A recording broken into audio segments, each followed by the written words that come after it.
Stella's hands were covered in blood again, but this time it wasn't Dehun's. The young man on her medical table was barely breathing. His chest rose and fell in tiny, desperate movements. A bullet had gone through his shoulder, another through his stomach. Blood pooled underneath him, dripping onto the white tiles of her private medical room, the one Dehun had built for her in his compound. "Please," the young man whispered in Korean, his eyes finding hers. "Please don't let me die. My sister. She's only 12. If I die, there's no one to take care of her." Stella's heart twisted. He looked so young, maybe 19 or 20. Just a kid, really. "Jean," Stella called out, her voice steady despite the panic in her chest. "I need more blood. He's losing too much." Jean stood in the corner, his face unreadable. "We don't have his blood type." "Then find it," Stella shouted. "Go to a hospital, steal it, I don't care. But get me blood in the next 10 minutes or this boy dies." Jean didn't move. He just looked at her with those cold eyes. That's when Stella understood. They weren't trying to save this boy. They were letting him die. "No," Stella said, her voice shaking. "No, you can't do this. I won't let you." The door opened behind her. Stella didn't need to turn around to know who it was. She could feel Dehun's presence like a change in air pressure. "Step away from the table, Stella," Dehun said quietly. "No. Stella. I said no." She spun around to face him, and the look in his eyes made her blood run cold. This wasn't the gentle Dehun who took her to dinner. This wasn't the man who smiled at her jokes and asked about her mother. This was someone else. Someone dangerous. "This boy tried to kill me tonight," Dehun said, his voice soft but deadly. "He put a gun to my head and pulled the trigger. The only reason I'm alive is because his hand was shaking so badly he missed." Stella looked back at the young man on the table. He was crying now, tears mixing with the blood on his face. "I'm sorry," the boy sobbed in Korean. "They said they'd hurt my sister. They said they'd kill her if I didn't do it. I'm sorry, I'm sorry, I'm sorry." "Who sent you?" Dehun asked, stepping closer to the table. The boy's eyes went wide with terror. "I can't. If I tell you, they'll kill Minji. They'll kill my sister." "If you don't tell me," Dehun said, pulling out a gun from his jacket, "I'll kill you. And then I'll find your sister anyway." "No." Stella threw herself between Dehun and the boy. "You can't. He's just a kid. He was forced to do this. He tried to murder me, Stella. And he failed. He's dying on my table because your men shot him. Isn't that enough?" Dehun's jaw clenched. For a long moment, he just stared at her, and Stella saw something warring in his eyes. Anger, frustration, and something else, something that looked almost like respect. "Save him," Dehun finally said, lowering his gun. "But if he dies, it's not in my conscience. It's on yours." He walked out of the room, Jean following behind him. Stella turned back to the boy, this kid who'd tried to kill the man she was falling in love with, and got to work. "Where are you watching this from? Drop your country in the comments. And don't forget to subscribe to this channel to support our growth. You won't believe what happens next." 3 hours earlier, Stella had been having the best day of her life. She stood in her beautiful apartment, talking to her mother on video call. Her mother's face filled the screen, and she looked healthier than Stella had seen her in years. Her skin glowed. Her eyes were bright. The medication was working. "My baby girl," her mother said in their native language, smiling wide. "You look so happy. Seoul is treating you well." "It is, Mama," Stella said, and it was true. 6 months ago, she'd been desperate, alone, barely surviving. Now she had money, safety, and, though she was still getting used to the idea, someone who cared about her. "And this man you mentioned," her mother said, her voice careful. "This Dehun. He treats you well." Stella felt her face get warm. She'd told her mother about Dehun last month, leaving out the parts about him being a mob boss and her being his private doctor. As far as her mother knew, Dehun was a successful businessman and Stella worked at his company's medical clinic. "He treats me very well, Mama." "Good. Because if he doesn't, you tell me, and I'll fly to Korea and deal with him myself." Her mother tried to look fierce, but she was smiling. They talked for another 20 minutes about everything and nothing. About Stella's life in Seoul, about her mother's garden back in Lagos, about Stella's younger brother, who was starting university next year. A university that Stella could now afford to pay for. After they hung up, Stella sat in her beautiful apartment and felt something she hadn't felt in so long: peace. Her phone buzzed. A message from Dehun. "Dinner tonight? I have a surprise for you." Stella smiled and typed back. "What kind of surprise?" The good kind. Or something nice. I'm picking you up at 7. Stella looked at her closet, full of beautiful clothes that Dehun had bought her. 6 months ago, she owned 3 outfits. Now she had more clothes than she could wear. She chose a simple black dress that made her feel elegant without trying too hard. She did her makeup carefully, her hands steady and sure. At exactly 7 p.m., her doorbell rang. Dehun stood in the hallway holding a bouquet of flowers, roses, red and perfect. He wore a dark suit that made him look like he'd stepped out of a magazine. You look beautiful, he said softly. You look pretty good yourself, Stella replied, taking the flowers. In the car, a different one from usual, Stella noticed, something smaller and less intimidating. Dehun seemed nervous. He kept adjusting his tie. His leg bounced slightly. Are you okay? Stella asked. Yes. No. Maybe. He laughed, and it sounded nervous too. I'm not used to being nervous. What are you nervous about? You'll see. He took her to a restaurant on top of a tall building with windows that showed all of Seoul spread out below them like a carpet of lights. It was the most beautiful thing Stella had ever seen. They sat at a private table by the window. Dehun ordered food in rapid Korean. Dishes that Stella had learned to love over the past 6 months. Kimchi jjigae, galbi japchae, and about 6 other things she couldn't pronounce but knew she'd enjoy. So, Stella said, sipping her water. What's the surprise? Patience, Dehun said, smiling. First, tell me about your day. So Stella told him about her video call with her mother, about how healthy she looked, about how grateful Stella was that she could afford her mother's medication now. Dehun listened with his complete attention, something Stella loved about him. When Dehun listened, he really listened. He didn't check his phone or look around the room. He focused on her like she was the only person in the world. Your mother sounds like an amazing woman, Dehun said when she finished. She is. She raised 3 kids by herself after my father died. Worked 2 jobs, sometimes 3. Made sure we all went to school. Stella smiled at the memory. She's the strongest person I know. I'd like to meet her someday, Dehun said quietly. Stella's heart skipped. You would. If you'd want that. If. He paused, and that nervous look was back. If you think we're at that stage. What stage? Stella asked, though her heart was pounding because she thought she knew what he meant. Dehun reached across the table and took her hand. His palm was warm, his grip gentle but firm. Stella, these past 6 months have been. I don't have words for it. You've become the most important person in my life. When I wake up, you're my first thought. When I go to sleep, you're my last. And every moment in between, I'm thinking about how to make you smile. Stella's eyes were burning with tears, but she blinked them back. I know my life is complicated, Dehun continued. I know it's dangerous. I know I'm not the kind of man your mother probably wants for you. But I promise, his voice cracked slightly. I promise I will spend every day trying to be worthy of you. He reached into his jacket pocket and pulled out a small box. Stella's breath caught in her throat. I'm not proposing, Dehun said quickly. Not yet. I know it's too soon. But I wanted to give you this. He opened the box. Inside was a necklace, a simple gold chain with a small pendant. The pendant was shaped like a star. Stella means star, Dehun explained. And that's what you are to me. You're my light in the darkness. Stella couldn't hold back her tears anymore. They spilled down her cheeks as Dehun stood up, walked around the table, and clasped the necklace around her neck. It's beautiful, Stella whispered. You're beautiful, Dehun replied, and then he kissed her. It was their first real kiss, soft and gentle and perfect.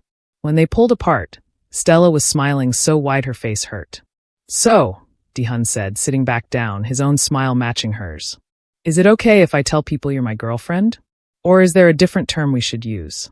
Girlfriend works, Stella said, laughing through her tears. Girlfriend definitely works. They finished dinner in a happy haze, holding hands across the table, stealing glances at each other like teenagers. Stella kept touching the necklace at her throat, feeling the weight of it, the promise it represented. For the first time since coming to Seoul, maybe for the first time in her whole life, Stella felt completely, perfectly happy. That feeling lasted exactly 2 more hours. They were driving back to Stella's apartment when it happened. One moment, they were on a quiet street in Gangnam, music playing softly in the car. The next moment, another car slammed into them from the side. The impact threw Stella against her seatbelt. Her head cracked against the window. For a few seconds, the world spun in circles of pain and confusion. Stella! Dehun's voice cut through the fog. Stella, are you hurt? I'm okay, she managed, though her head throbbed. Dehun was already moving, pulling a gun from somewhere under his seat. Stay down, he commanded. But Stella couldn't stay down. Through the cracked window, she saw them, 4 men getting out of the car that had hit them. All of them had guns. Drive, Stella screamed. Just drive.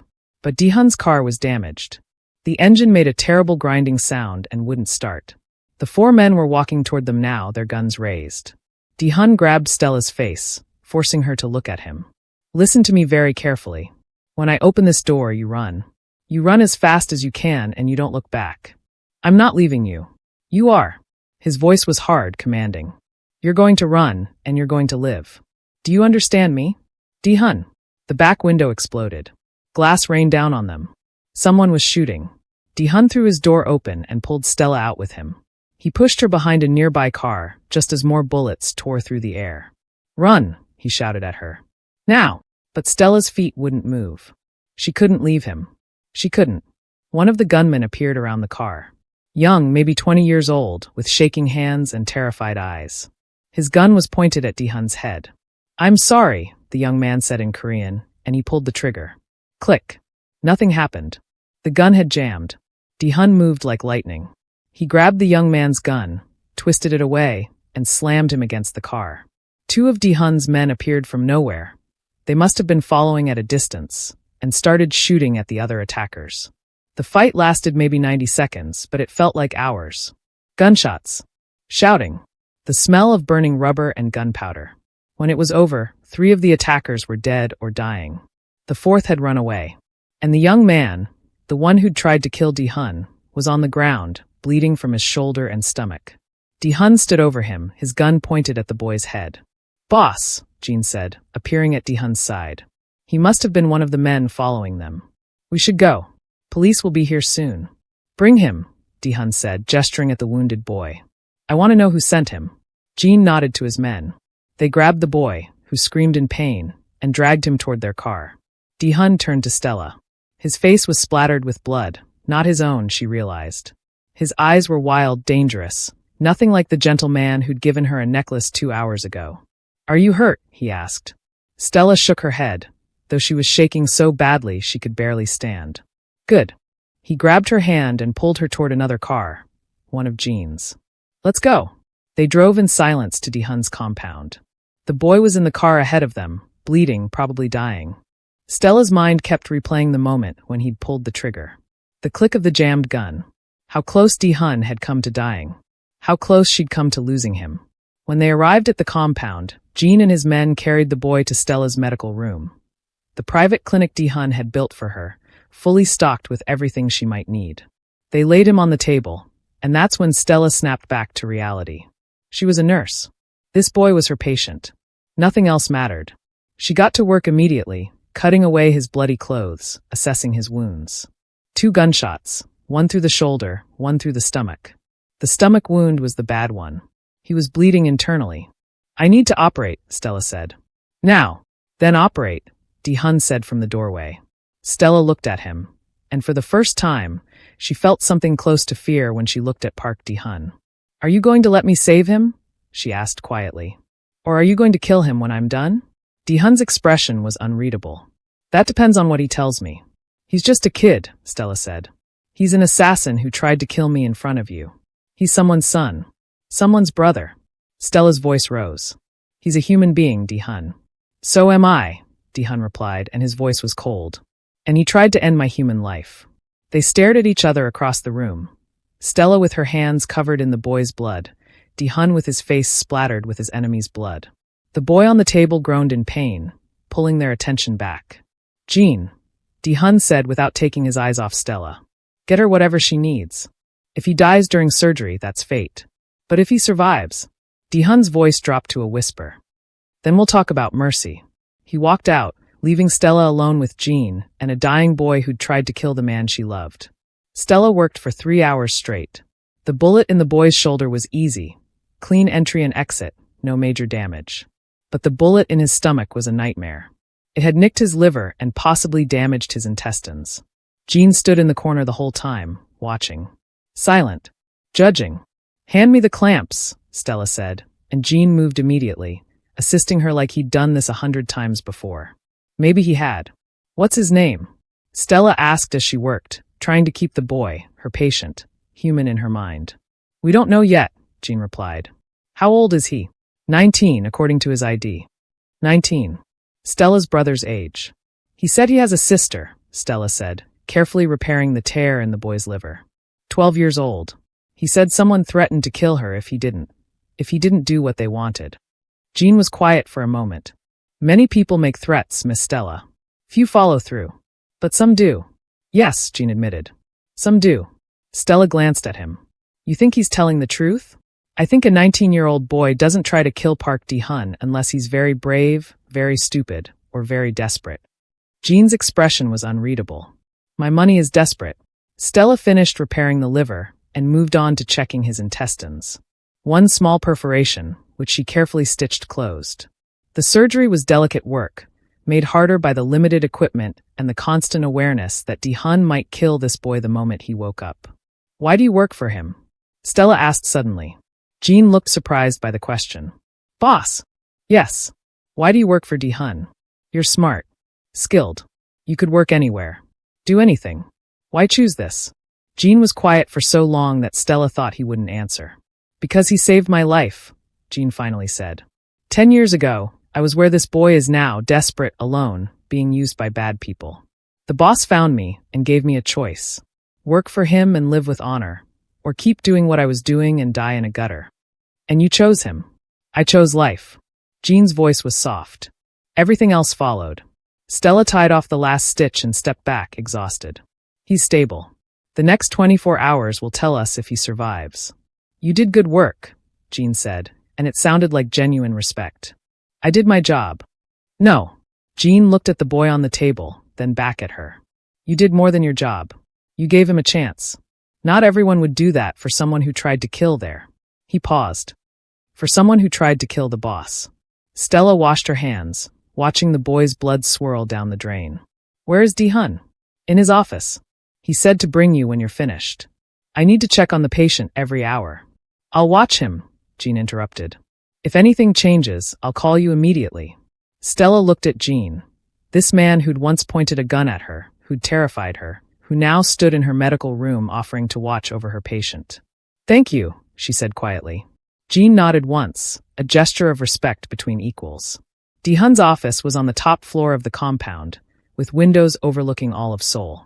He stood at those windows now, his back to the door, still wearing his blood-splattered clothes. How is he? Dehun asked without turning around. Alive. Stable. If there's no infection, he should survive. Good. Stella walked further into the room, her exhaustion making her brave.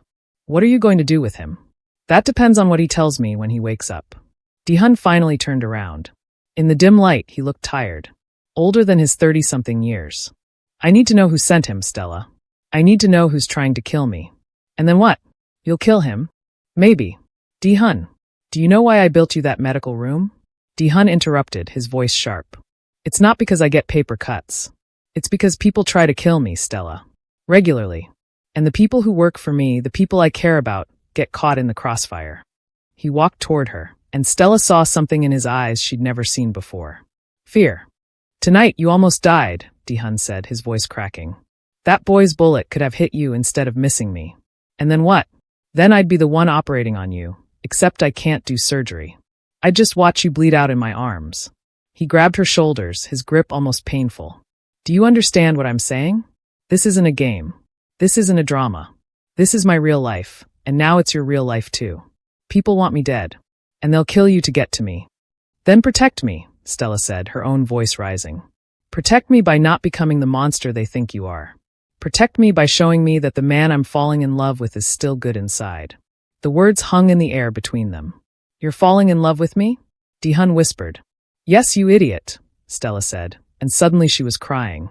I'm falling in love with you, and it terrifies me. Because I don't know if you're a good man doing bad things or a bad man doing good things. I don't know if I can trust you or if I'm just fooling myself.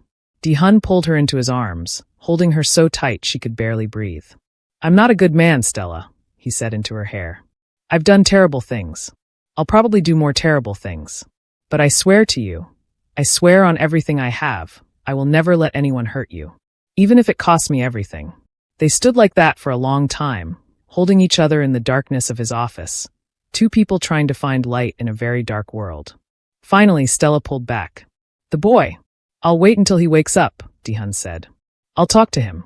If he tells me the truth, if he cooperates, I'll consider mercy. Consider it strongly, Stella said. I'll consider it strongly, Dehun agreed with a small smile. Stella was about to respond when her phone buzzed. A message from Jean. Patient is awake. And he's asking for you. When Stella entered the medical room, the boy was conscious but barely. His eyes were glassy with pain and medication. Jean had restrained his wrists to the table, gently but firmly. Please, the boy said when he saw Stella. His voice was weak. Please, my sister. Did they hurt her? Stella looked at Jean, who shook his head. They didn't know about any sister. What's your name? Stella asked gently, moving to check his vitals. Minho, the boy whispered. Park Minho. Dehun, who'd followed Stella into the room, went very still. Park, he repeated. That's your family name? Yes, Minho said. Then his eyes widened as he really looked at Dehun for the first time. You're Park Dehun. Yes. We're related, Minho said, and he started crying. We're cousins.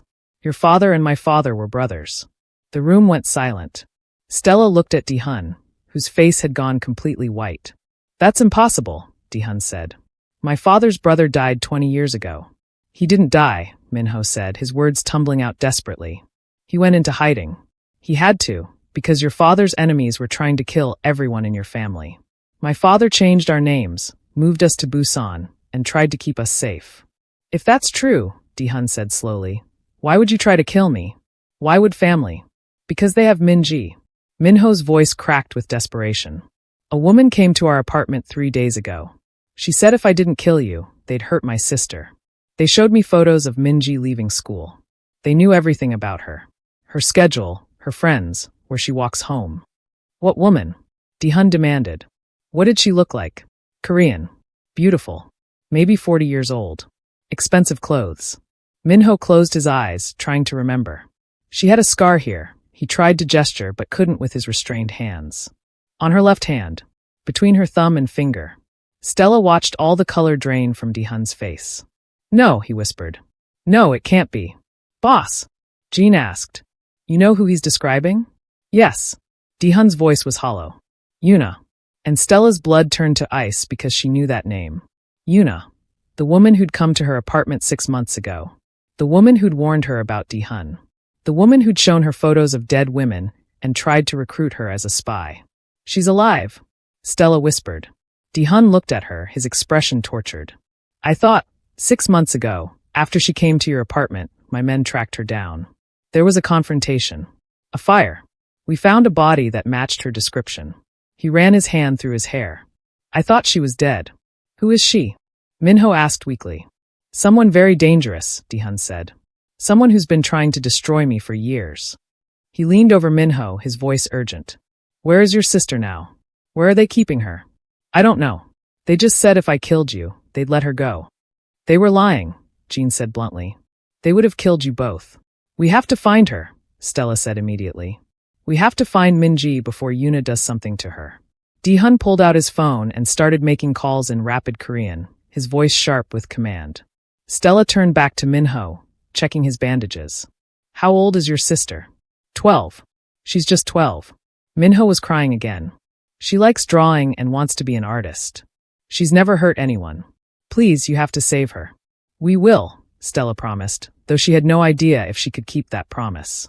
For the next 20 minutes, Dehun's office became a command center. Jean pulled up maps on a tablet. Other men arrived, 8, 10, 12 of them, all receiving orders and spreading out across Seoul to look for a 12-year-old girl. Stella stayed with Minho, monitoring his vitals and trying to keep him calm. But inside, her own heart was racing. Yuna was alive. The woman who'd tried to turn her against Dehun, who'd shown her photos of dead women, who'd threatened to destroy them all. She was alive, and she was hurting children now. We found something, Jean said suddenly, looking at his tablet. A woman matching Yuna's description was seen 2 hours ago at a warehouse in Seongsu. The same warehouse where. He stopped, glancing at Stella. Where what? Stella demanded. Dehun and Jean exchanged a look. Where we took you 6 months ago, Dehun finally said. When we tested your loyalty. The same warehouse where they'd faked Dehun's injury. Where they'd pointed a gun at her. Where she'd made the choice to trust Dehun. She's using my own places against me, Dehun said, his voice cold with fury. She knows all my properties, all my safe houses. Of course she does, she used to work for me. Yuna worked for you? Stella asked, shocked. A long time ago. Before. Dehun shook his head. It's a long story. Right now we need to move. Jean, get everyone ready. We're going to Seongsu. Boss, Jean said carefully. It could be a trap. It's definitely a trap, Dehun agreed. But what choice do we have? There's a 12-year-old girl's life at stake. He turned to Stella. You're staying here with Minho. No, I'm not. Stella. If you're walking into a trap, you'll need a doctor, Stella said firmly. And besides, someone needs to make sure you don't do something stupid like get yourself killed. Dehun looked like he wanted to argue, but then he just sighed. Fine. But you stay in the car with Jean until we secure the building. Understood. Understood. He kissed her forehead, quick and desperate. I love you, he said. I should have said it before. I love you, Stella Okafor. Tell me again when we all get back alive, Stella replied, touching the star necklace at her throat. They left Minho with 2 guards and a promise that they'd bring his sister home safely. As they drove through Seoul's dark streets toward the warehouse, Stella couldn't shake the feeling that nothing would ever be the same after tonight. Whatever was waiting for them in that warehouse, whatever trap Yuna had set, it would change everything. And somewhere in the darkness, a 12-year-old girl was waiting to be saved. The warehouse loomed ahead of them, dark and silent. 13 cars pulled up, headlights cutting through the night. Dehun's men spread out, weapons ready. Something's wrong, Jean said quietly. It's too quiet. He was right. There should have been guards, lookouts, something. But the warehouse sat empty and still. Dehun's phone buzzed. A message from an unknown number. Stella watched his face go pale as he read it. What is it? She asked. Dehun showed her the phone. The message was simple. Come inside alone or the girl dies. You have 5 minutes. Below the message was a photo. A little girl tied to a chair, tears streaming down her face. Minji. You can't go in there alone, Jean said immediately. It's suicide. If I don't, she dies. If you do, you both die. Then that's a risk I have to take. Dehun checked his gun, then handed Stella his phone. If I'm not out in 15 minutes, call the police. Give them this address. Tell them everything. Dehun. He kissed her, hard and desperate. I love you. Remember that. Then he was walking toward the warehouse, alone, disappearing into the darkness. Stella watched him go, her heart in her throat, the star necklace heavy around her neck. And she knew, with absolute certainty, that Dehun wasn't coming back out of that warehouse alive. Not unless someone helped him. Stella counted to 60. Then she counted to 60 again. 2 minutes had passed since Dehun walked into that warehouse. 2 minutes of standing in the dark, her hands shaking, her heart pounding so loud she could hear it in her ears.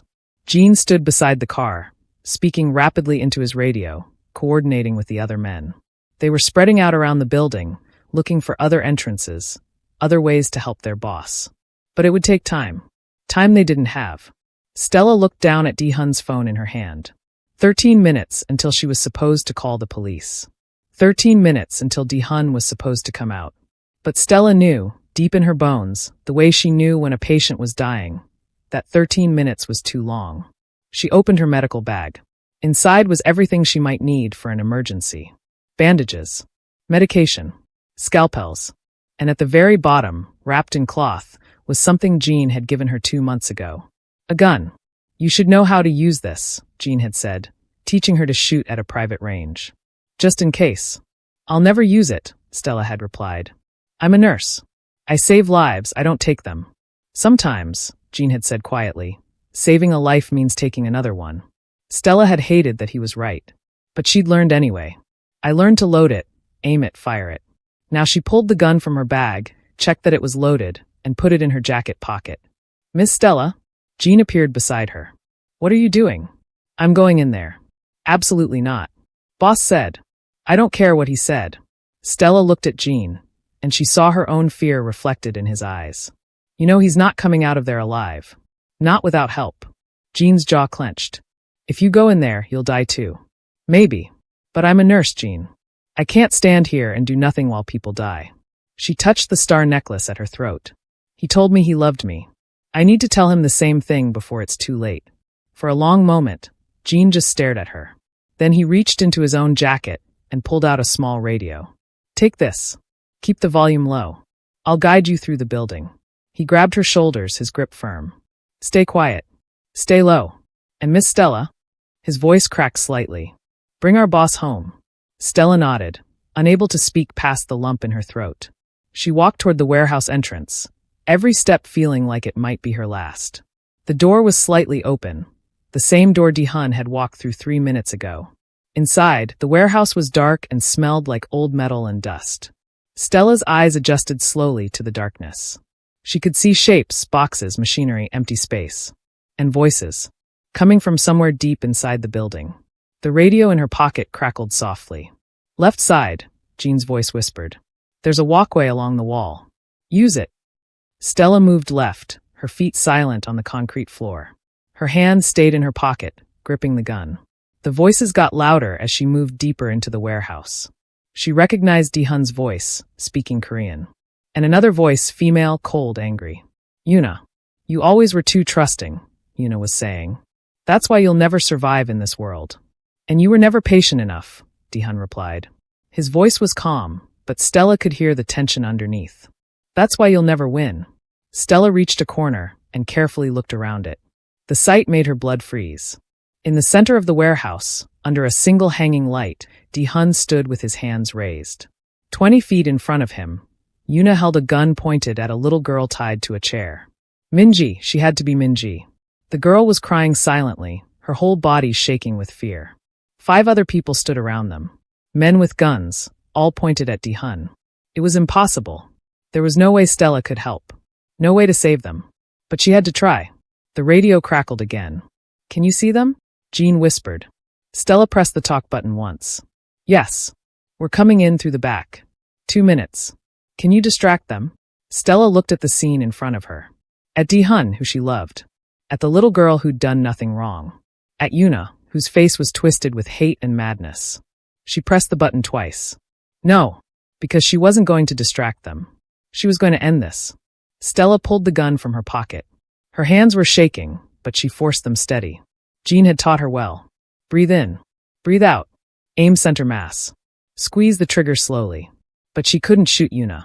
Not with the gun pressed against Minji's head. You destroyed everything I cared about, Yuna was saying to Dehun. My brother. My family. My life. And now I'm going to destroy everything you care about. My brother didn't betray you, Dehun said quietly. He tried to help you. But you were so consumed by revenge that you couldn't see it. Liar, Yuna screamed. He killed my brother. He killed him and you protected him. Your brother killed himself, Dehun said, and his voice was sad. He couldn't live with what he'd become. What you'd turned him into. No, Yuna whispered. But her gun hand wavered slightly. No, you're lying. I have proof.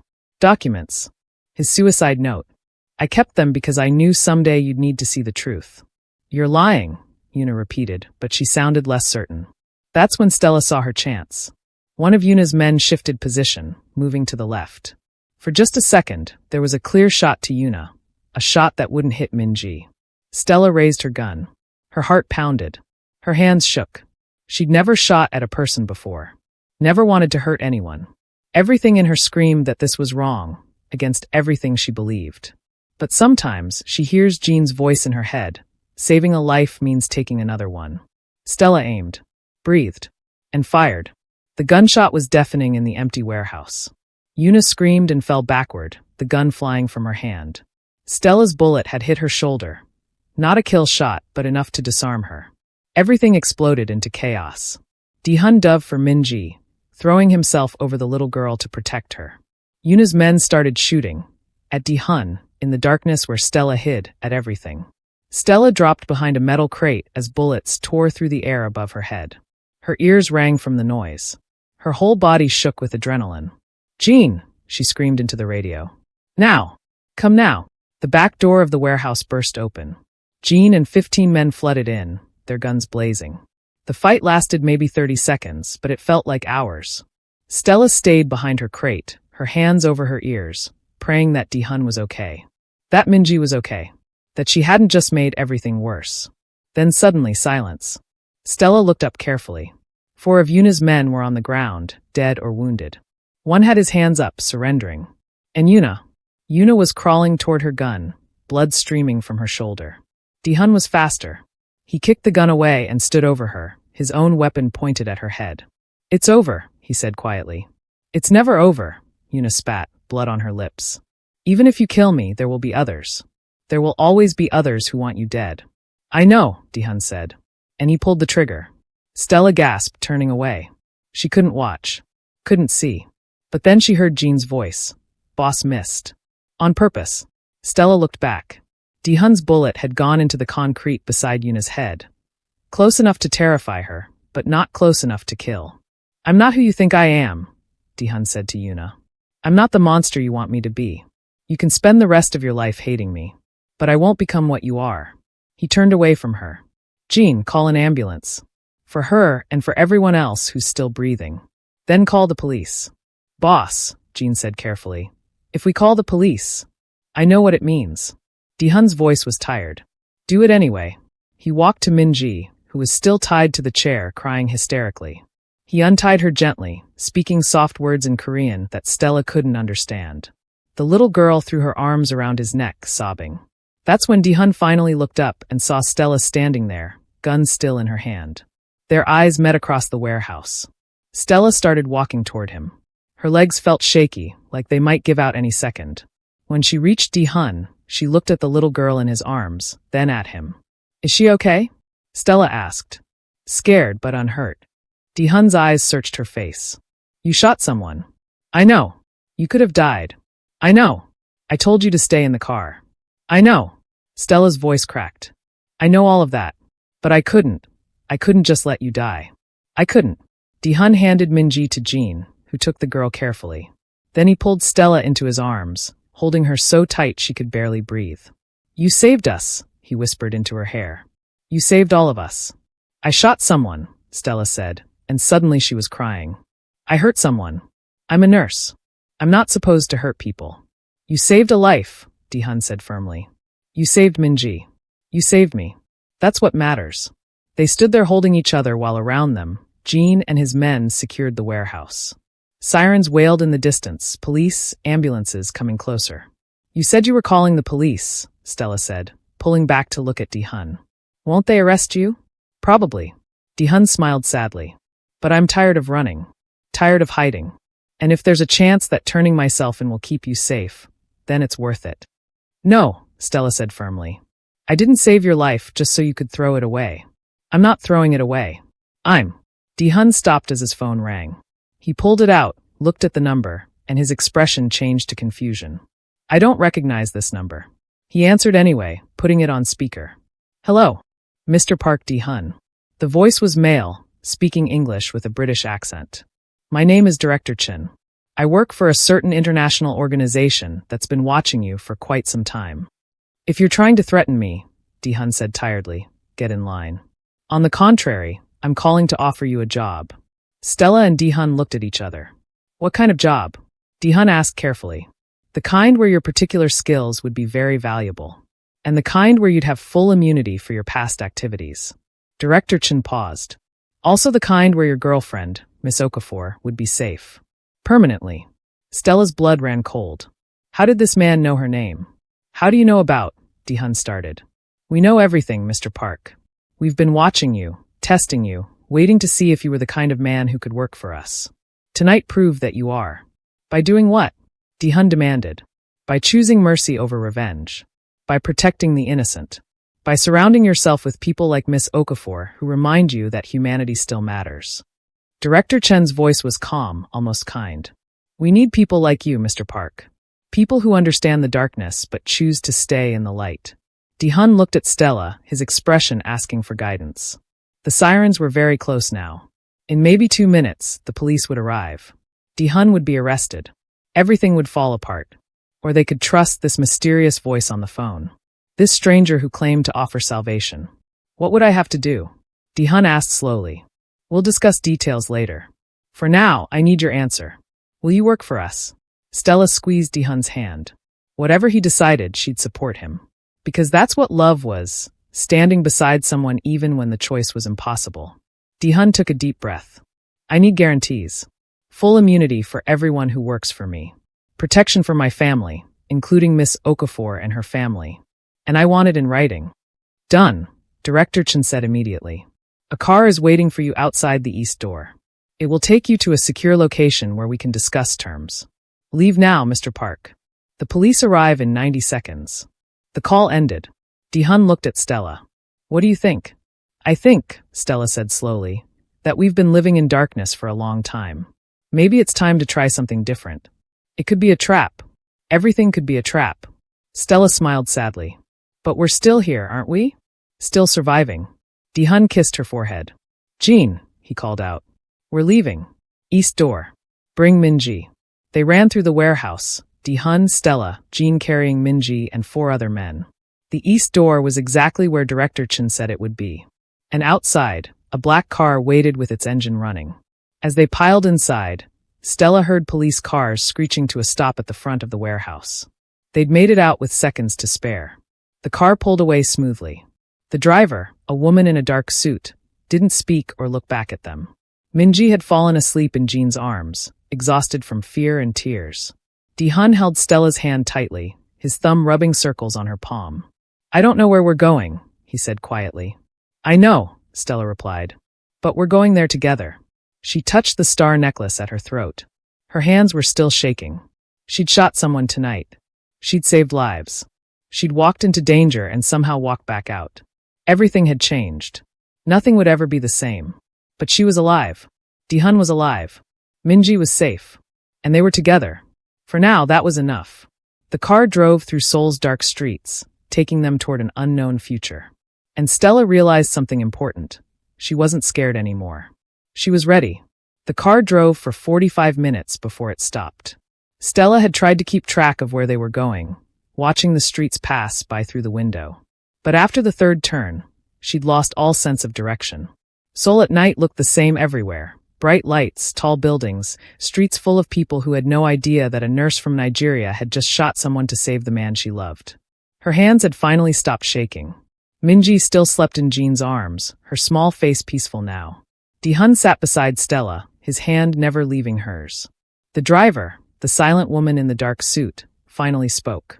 We're here. They'd stopped in front of a modern building that looked like an office tower. Nothing special.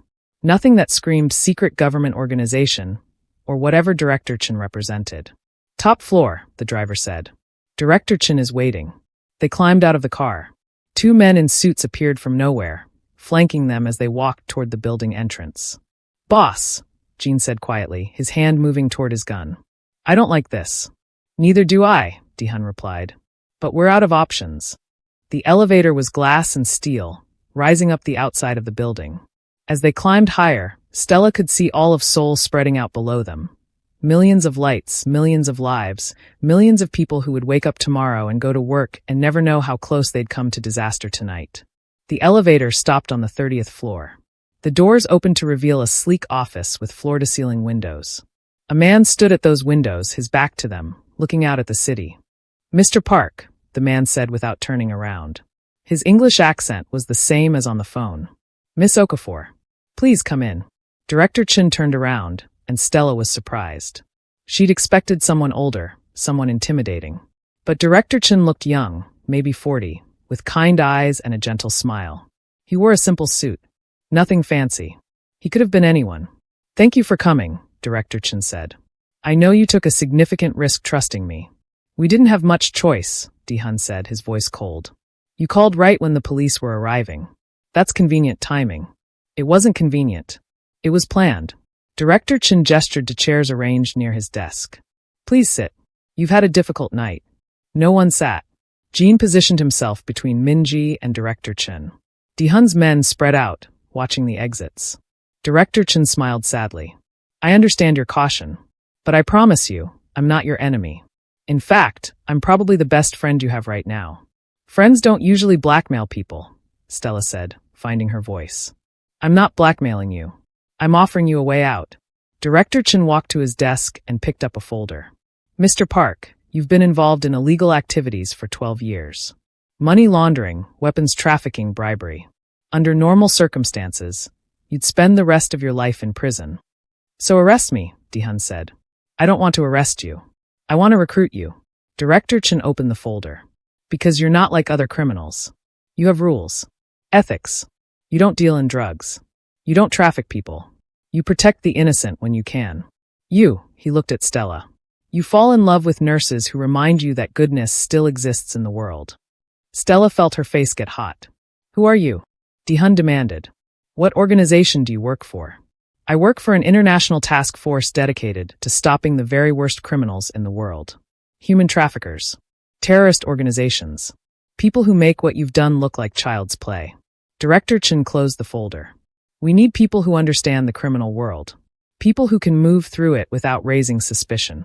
People like you. You want me to be a spy, Dehun said slowly. I want you to be yourself. Just working for us instead of against us. And if I refuse? Director Chen's expression turned sad. Then I can't protect you from what's coming. The police in Seoul have been building a case against you for 2 years.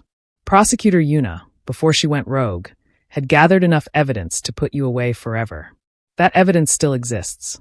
Without our help, you'll be arrested within a week. Stella's stomach dropped. But Yuna tried to kill us tonight. Doesn't that prove she was corrupt? It proves she became obsessed with revenge.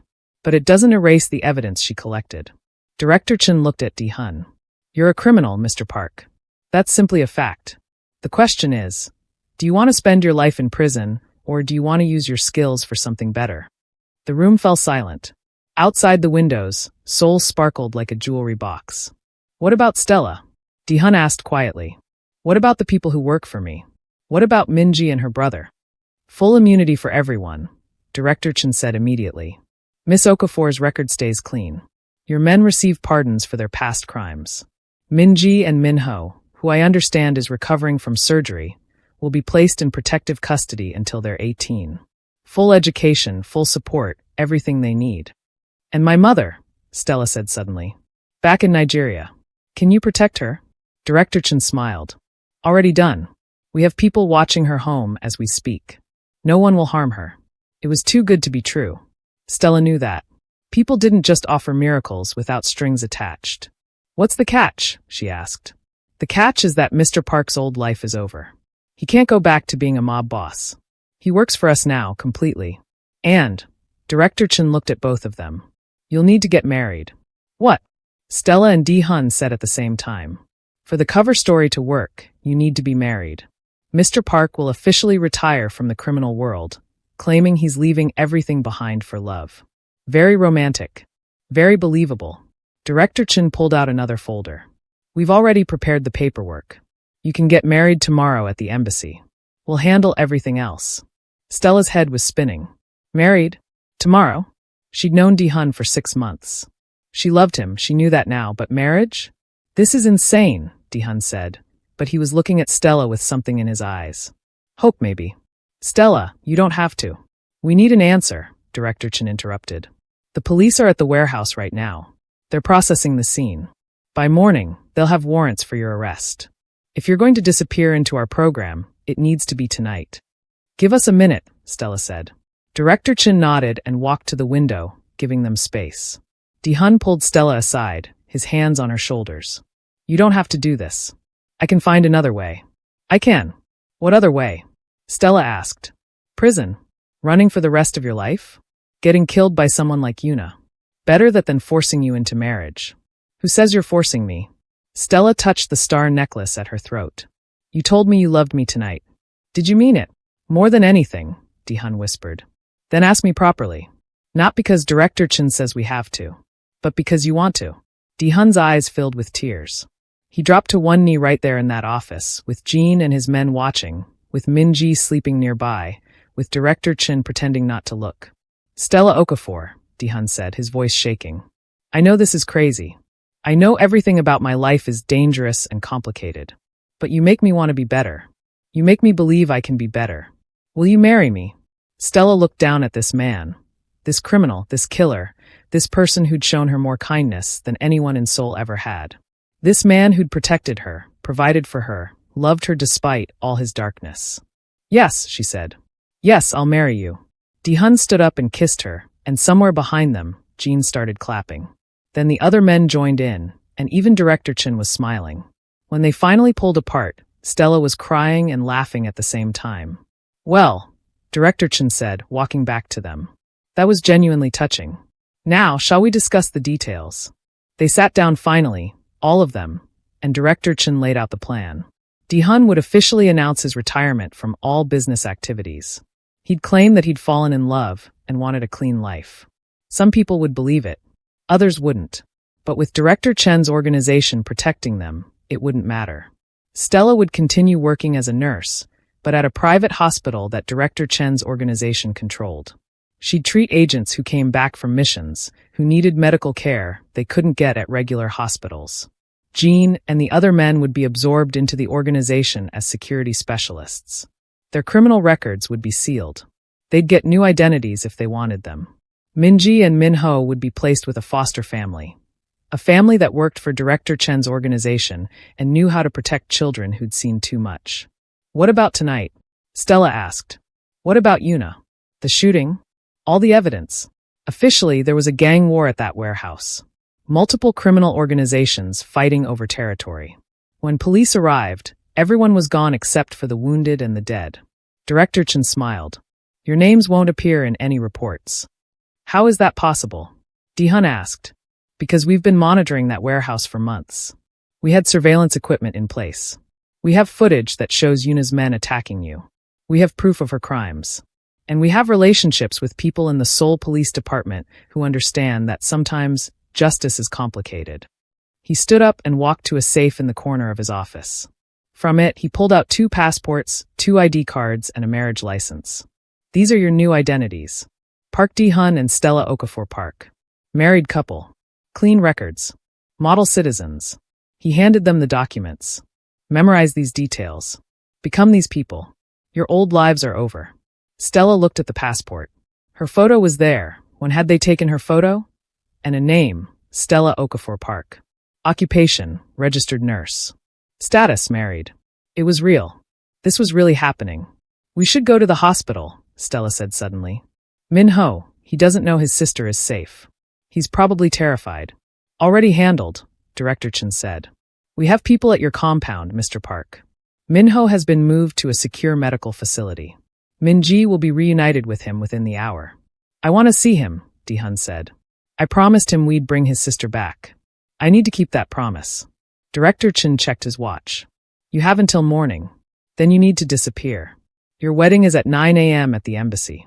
After that, you'll be taken to a safe house where you'll stay for 2 weeks while we finalize everything." 2 weeks locked in a house together, Stella said, looking at Dehun. "Think you can handle that? With you?" Dehun smiled.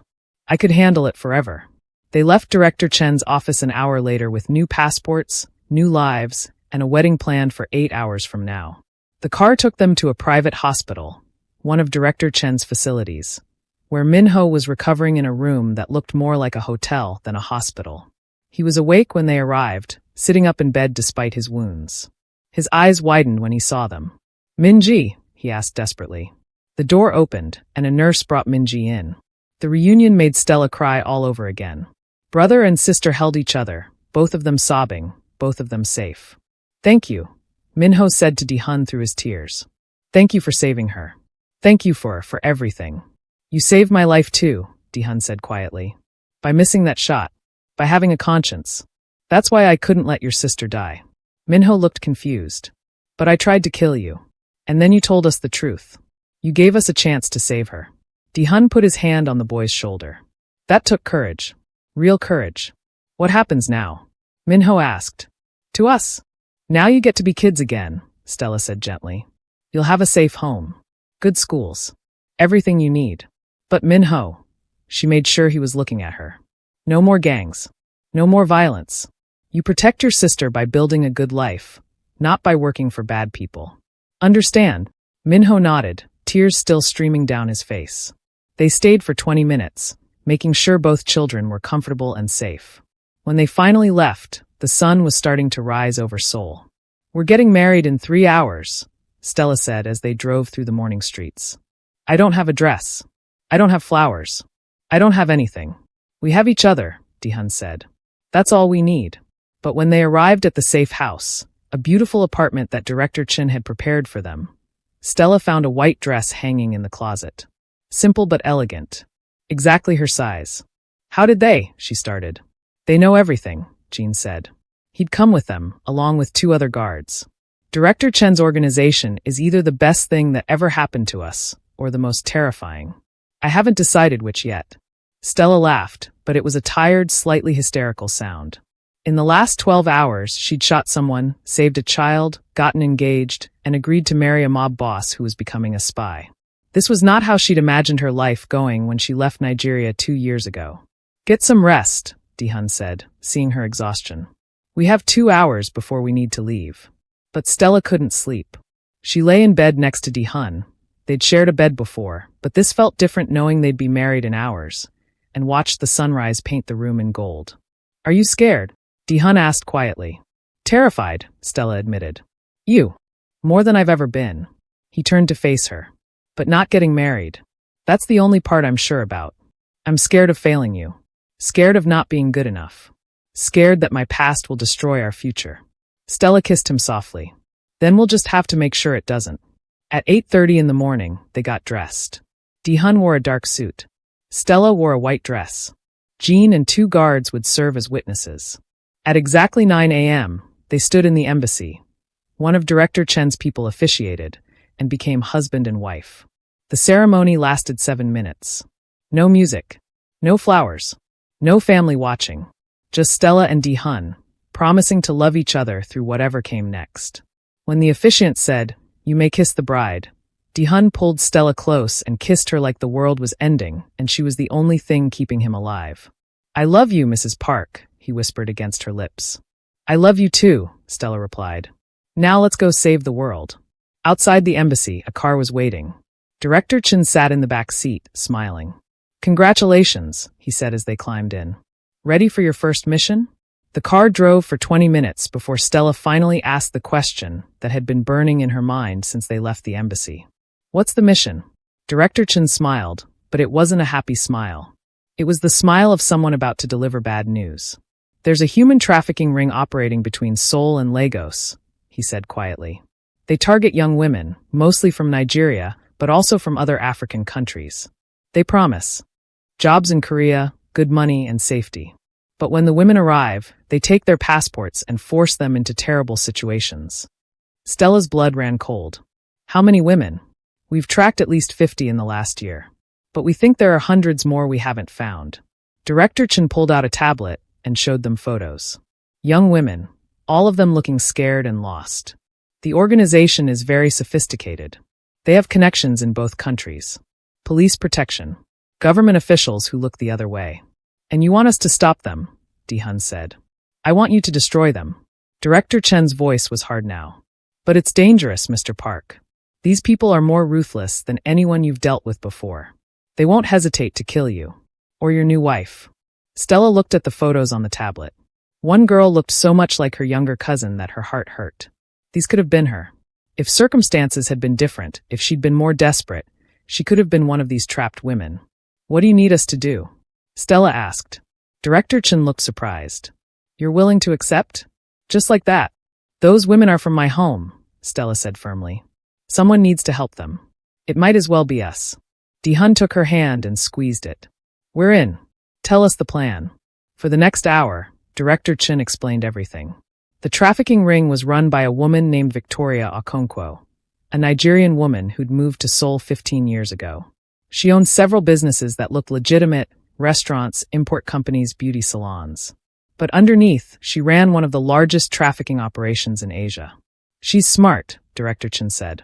She never gets her hands dirty. She has people do the actual recruiting in Nigeria. Other people handle the women once they arrive in Korea. She just collects the money and looks respectable. How do we get close to her? Dehun asked. That's where Mrs. Park comes in. Director Chin looked at Stella.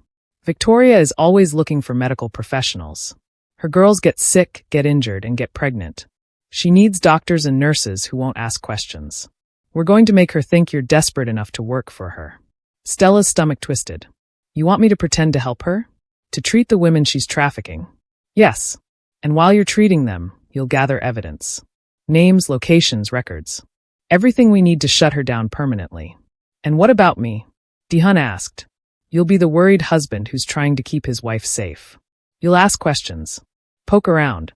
Make Victoria's security people nervous. While they're watching you, they won't notice what Mrs. Park is really doing. It was a good plan. A dangerous plan, but a good one. When do we start? Stella asked. Tomorrow. Tonight you rest. Enjoy being newlyweds. Tomorrow the work begins. The safe house where they'd be staying for 2 weeks was beautiful. A penthouse apartment with a view of the Han River. Director Chen's people had stocked it with food, clothes, and everything they might need. 2 weeks of pretending to be normal, Dehun said, looking around the apartment. I'm not sure I remember how. Me neither, Stella admitted. They ordered food, proper Nigerian food that Director Chen's people had somehow acquired, and sat on the floor of their new living room, eating jollof rice and plantains with their hands. My mother would love you, Stella said suddenly. You think so? I know so. You're respectful. You work hard. You protect the people you love. Stella smiled. Those are the 3 things she always said were most important in a man. Does she know we got married? Not yet. Director Chen said we should wait until everything is settled.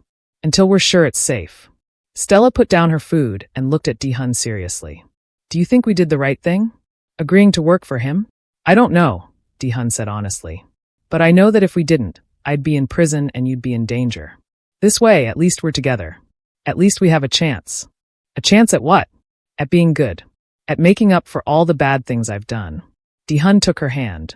You make me want to be better, Stella. You always have. From the first night when you saved my life, you've been showing me that there's more to existence than just survival. Stella leaned over and kissed him. Then let's be better together. They spent the evening like normal newlyweds, talking, laughing, making plans for a future they weren't sure they'd have. When they finally went to bed, Stella fell asleep in Dehun's arms, feeling safer than she had in months. But her dreams were full of the photos Director Chen had shown her. Young women with scared eyes, trapped in a foreign country with no way home. Tomorrow, she'd start helping them. Tomorrow, she'd become someone different. Tomorrow, the real work will begin.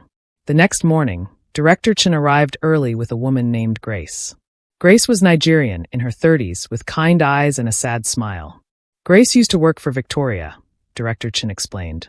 She managed to escape 3 years ago. She's going to help train you, Mrs. Park. For the next 2 weeks, Grace taught Stella everything she needed to know. How Victoria's organization worked. How the women were recruited. What happened to them when they arrived in Korea. It was worse than Stella had imagined. The women were promised restaurant jobs or nanny positions.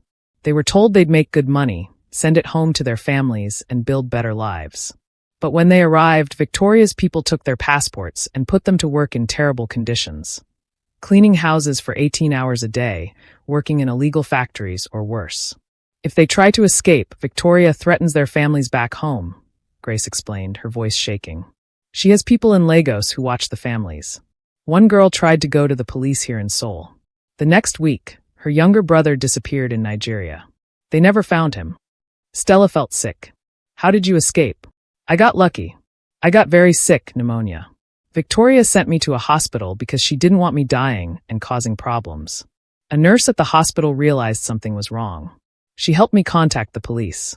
But even then, it took months before I was safe. Victoria is very powerful. Not anymore, Stella said firmly. We're going to stop her. Grace looked at her with something like hope. You really think you can? I have to believe we can. Otherwise, what's the point? While Stella trained with Grace, Dehun trained with Jean and Director Chen's other agents. They taught him surveillance techniques, how to plant listening devices, and how to gather evidence without being caught. This is different from your old work, Jean observed one afternoon. Before, you were the boss. Everyone feared you. Now, you have to be invisible. I can be invisible, Dehun said. Can you? Jean looked at him seriously. Because if Victoria's people figure out who you really are, who you used to be, they'll kill you and Mrs. Stella both. Then I won't let them figure it out. At night, Stella and Dehun would compare notes, sharing what they'd learned. Slowly, they started to build a picture of Victoria's operation. It was massive, bigger than they'd first thought. Not just in Seoul, but in Busan, in Tokyo, in other cities across Asia. We can't take all of this down at once, Dehun said one night. It's too big. Then we start with Seoul, Stella replied. We save the women here first. Then we work on the rest. On the 14th day, Director Chun came to the apartment with news. Victoria's looking for a new nurse, he said. One of her regular doctors got arrested for something unrelated. She's desperate. Grace has recommended you, Mrs. Park. Victoria wants to meet you tomorrow. Stella's heart started pounding. Tomorrow? That's so soon. Are you ready? Director Chun asked. Stella looked at Dehun, who nodded encouragingly. She looked at Grace, who squeezed her hand. She looked at Jean, who gave her a rare smile. I'm ready, Stella said. The next day, wearing simple clothes and carrying a medical bag, Stella walked into Victoria's restaurant in Itaewon, the same neighborhood where she used to live in that tiny apartment with the broken elevator. It felt like a lifetime ago. Victoria was beautiful. That was Stella's first thought. She looked like someone who should be on magazine covers. Elegant, sophisticated, dressed in expensive clothes. She smiled when Stella entered her office, and the smile looked genuine. Grace tells me you're very skilled, Victoria said in English with a thick Nigerian accent that reminded Stella of home. That you can be discreet. I can, Stella replied, trying to keep her voice steady. Good. Because my girls, they sometimes need medical attention. Nothing serious. Just checkups, sometimes medication. But they're undocumented, you understand? They can't go to regular hospitals. I understand. Victoria studied her for a long moment. You're Nigerian. From where? Lagos. Yaba area. Ah, I'm from Surulere. Victoria's smile widened.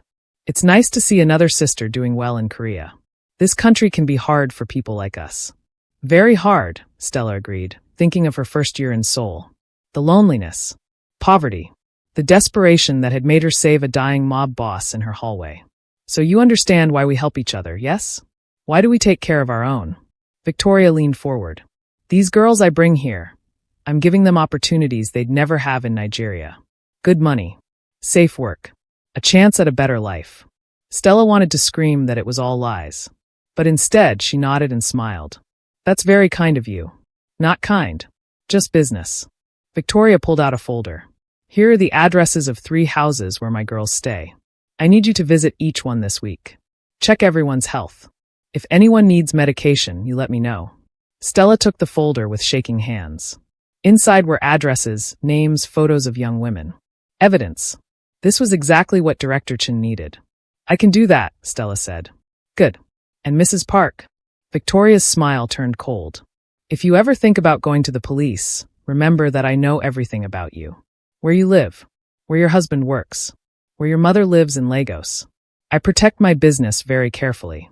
It wasn't a threat. It was a promise. Stella left the restaurant an hour later with the folder hidden in her medical bag and Victoria's threats ringing in her ears. Dehun was waiting for her at a nearby café, pretending to read a newspaper. When Stella sat down across from him, her hands were shaking. I got the addresses, she whispered. 3 houses. Maybe 20 women total. You did amazing, Dehun said softly. She threatened my mother. Threatened you. I know. But we expected that. Dehun reached across the table and took her hand. We're going to stop her, Stella. We're going to save those women. And then we're going to make sure Victoria never hurts anyone again. For the next week, Stella visited the 3 houses Victoria had given her. Each visit broke her heart a little more. The women were so young, most of them teenagers or early 20s. They lived in cramped rooms, sometimes 6 or 8 to a room. They worked brutal hours. They were scared, exhausted, and desperate. But they were also hopeful when they saw Stella. Here was another Nigerian woman. Someone who spoke their language. Someone who understood. Are you here to help us? One girl asked quietly in Yoruba. Really help us? Stella wanted to say yes. Wanted to promise she'd get them all out. But she couldn't risk it. Not yet. Not until they had enough evidence to shut down Victoria's entire operation. I'm here to keep you healthy, Stella said instead. That's all I can do right now. The girl's face fell, and Stella hated herself. But while she examined the women, she also planted tiny recording devices that Director Chun had given her. Cameras hidden in her medical bag. Microphones disguised as pens. Every conversation, every detail about Victoria's operation was being recorded. At night, she'd return to the safe house and give everything to Director Chen's team. Slowly, they were building a case. Evidence of trafficking. Evidence of exploitation. Evidence of violence against the women who tried to escape. We're almost there, Director Chen said on the 10th day. One more week, and we'll have enough to arrest everyone involved. But that night, everything fell apart. Stella was at the second house, examining a girl who'd gotten sick, when Victoria arrived unexpectedly. Mrs. Park, Victoria said, her voice friendly but her eyes cold. We need to talk. Stella's heart stopped. Had Victoria found the recording devices? Did she know? Of course, Stella said, trying to sound calm. Victoria pulled her into a private room. I've been hearing things about you, Mrs. Park. Interesting things. What kind of things? That your husband used to be Park Dehun. Park Dehun, who ran half the criminal operations in Seoul. Victoria smiled, but it was the smile of a predator. Is that true? Stella's mind raced. Deny it. Admit it. What would keep her alive? Yes, she finally said. That's true. But he's retired now. He left that life behind. Did he? Victoria pulled out a gun and pointed it at Stella's chest. Or did he send his wife to spy on me? No. I needed work, and Grace recommended me. That's all. I don't believe you. Victoria's finger moved to the trigger. I think Director Chen sent you. I think you've been recording everything. And I think you and your husband are about to have a terrible accident. Stella closed her eyes, thinking of Dehun. Thinking of her mother. Thinking of all the women she'd failed to save. Then the door burst open. Dehun stood there with Jean and 6 other agents, all with guns drawn. Drop it, Victoria, Dehun said calmly. Victoria laughed. You think I'm alone? I have 30 men in this house. You're outnumbered. Actually, a voice said from behind Victoria, you're not. Grace stepped out of the shadows holding a gun. And behind her came the women. All 20 of them from the house, all holding whatever weapons they could find. Brooms. Knives. Metal pipes. Your men are already arrested, Director Chen said, appearing in the doorway. Seoul police have been raiding all your properties for the last hour. It's over, Victoria. Victoria's face twisted with rage. She turned the gun toward Stella. But Stella was faster. She grabbed the medical bag and swung it at Victoria's hand. The gun went flying. Before Victoria could recover, 3 agents tackled her to the ground. It was over in seconds. Stella stood there, breathing hard, her whole body shaking. Then Dehun was there, pulling her into his arms.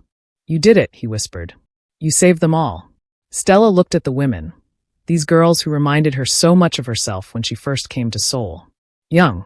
Scared. Far from home. But now they were free. What happens to them? Stella asked Director Chen. We have a program. We'll help them get proper visas. Find real jobs. Some might want to go home to Nigeria. Others might want to stay in Korea. Either way, they'll be safe.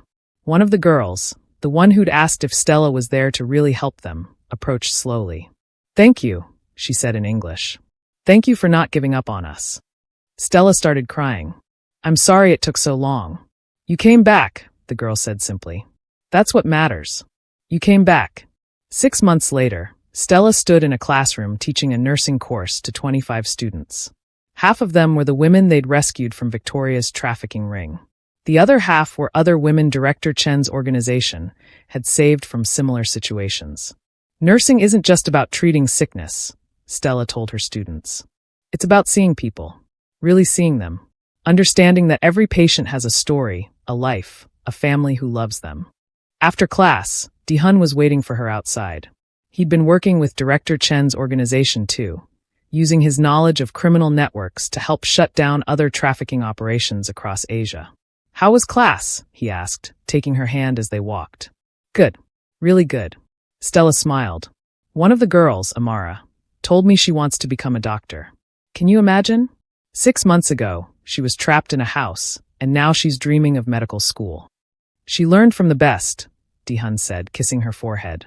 They walked through Seoul together, this city that had been so hard to them both, and had also given them everything. Stella touched the star necklace at her throat. The one Dehun had given her on the night everything changed. Her phone rang. Her mother's face appeared on the screen. Hello, Mama, Stella answered in Yoruba. My daughter. How are you? How is your husband? We're good, Mama. Really good. And when am I going to meet this man who stole my daughter's heart? Stella looked at Dehun, who smiled and nodded. Soon, Mama. Very soon. We're planning to visit Lagos next month. After they hung up, Dehun pulled Stella close. Are you happy? He asked. Stella thought about everything that had happened. The desperation that had led her to save a dying mob boss. The fear and danger that had followed. The choice to trust him when she had every reason not to. The mission that had saved 20 women. The new life they were building together. Yes, she said. I'm happy. Are you? More than I ever thought possible. Dehun kissed her softly. You changed my life, Stella Okafor Park. You made me believe I could be good. We made each other better, Stella corrected. That's what love does. They walked home together as the sun set over Seoul. Two people who'd found light in the darkest places, who'd chosen hope when despair would have been easier, who'd built something beautiful out of all the broken pieces. And somewhere in the city, 25 women were studying, dreaming, building futures they'd never thought possible. Because one nurse had refused to look away. Because one mob boss had chosen mercy over revenge. Because sometimes the most unlikely people become heroes. The end. Thank you so much for following Stella and Dehun's incredible journey from desperate beginnings to their new life saving others. What did you think of their story? Would you have made the same choices Stella made? Drop your thoughts in the comments below. And please subscribe to this channel to support our growth. We have many more amazing Afro K-drama stories coming your way. Hit that notification bell so you never miss our next upload. Share this story with friends who love romance, redemption, and strong characters who fight for what's right. Your support means everything to us. See you in the next story.